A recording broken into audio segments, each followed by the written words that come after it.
Kung hindi nga ako nagkakamali, parang 15 pesos lang ang nagastos ko sa niluto kong tanghalian namin ngayon. Tama yung narinig mo, 15 pesos lang.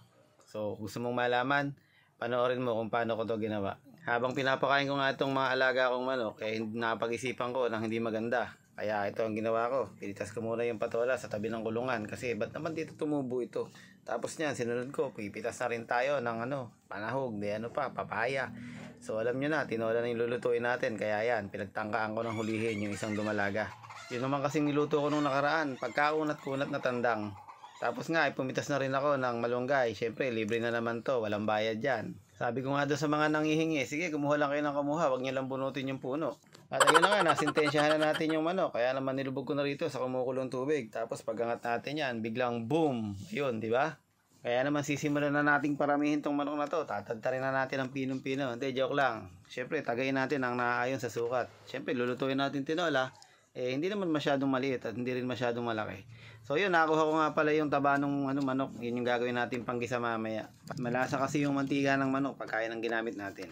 At syempre, habang nanonood ka dyan at nagustuhan mo tong video, pakilike naman and follow yung ating Facebook page. At comment mo na rin kung taga saan ka para alam ko kung hanggang saan nakarating tong video na to.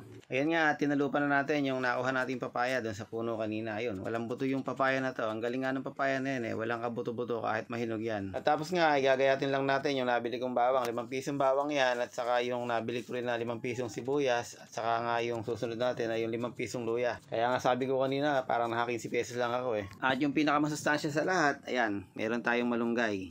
Masarap nga rin ditong ilagay yung dahon sili pero wala tayong nakakitang dahon sili.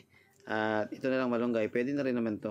Sabi nga kung wala naman, wag ka nang magsilan, ganun talaga. So yun, naglagay na ako ng kawali, tapos nilagyan ko ng konting mantika at tatanggalin ko rin yung mantika na yan. At ilalagay natin yung taba ng manok kanina. So ito yung gagawin natin panggisa. Tutustahin natin yung taba na yan para lumabas yung mantika niya. So yun, kagaya ng nakikita nyo, tapos ilagay na natin yung luya. Siyempre sa paggisa ng luya, kailangan para labasin natin yung amoy. Susunod na rin natin yung bawang. Naalala ko nga nung mga bata pa kami, pag nagigisa yung nanay ko ng ganito, naku naman, talagang ubod ng bango. Kasi nga, puro native talaga yung mga ginagamit na aromatics nung dati, hindi yung ganitong mga hybrid na.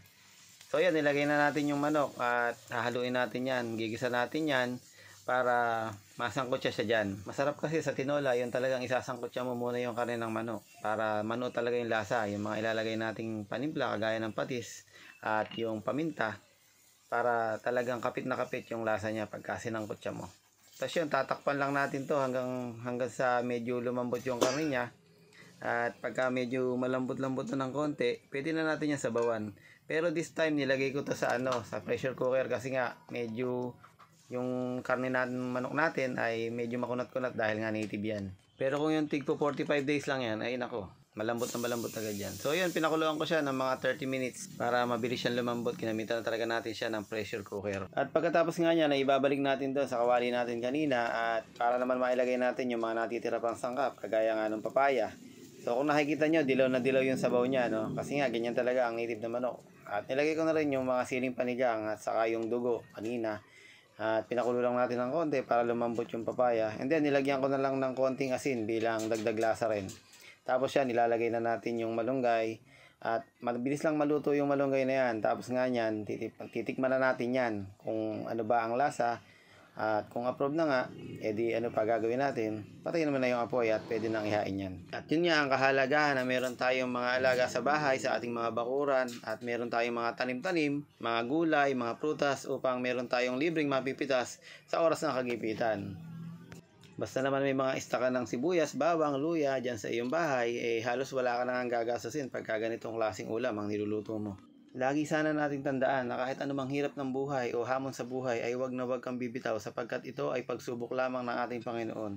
Hindi mapaplano ang Panginoon ang hindi natin kayang lampasan. Patuloy lang tayong manalig sa Kanya at magtiwala sapagkat Siya ang magpro-provide ng ating mga pangangailangan sa araw-araw.